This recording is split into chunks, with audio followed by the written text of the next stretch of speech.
রহমতের বৃষ্টির আশায় বাংলাদেশের বিভিন্ন জেলায় দল বেঁধে মুসল্লিরা নামাজ পড়ছেন। বিশেষ এই নামাজকে বলা হয় ইস্তিসকার নামাজ।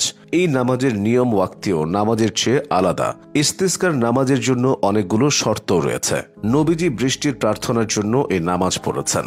চলুন জেনে নেই কিভাবে এসেছে ইস্তিসকার নামাজ এবং কিভাবে এই নামাজ আদায় করতে হয়। মুহাম্মদ সাল্লাল্লাহু আলাইহি ওয়াসাল্লামের সময় দীর্ঘকাল ধরে অনাবৃষ্টি চলছিল।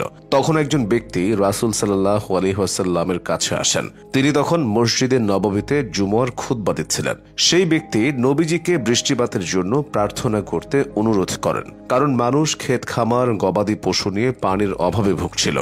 জবাবে মুহাম্মদ সাল্লাল্লাহু আলাইহি ওয়াসাল্লাম হাত তুলেছিলেন এবং আল্লাহর কাছে প্রার্থনা করেছিলেন যাতে বৃষ্টি হয়। এরপর মুষলধারে বৃষ্টি পুরো দিন ধরে চলেছিল। তখন মুহাম্মদ সাল্লাল্লাহু আলাইহি ওয়াসাল্লাম আবার আল্লাহর কাছে প্রার্থনা করেছিলেন এবং বৃষ্টিপাত বন্ধ করার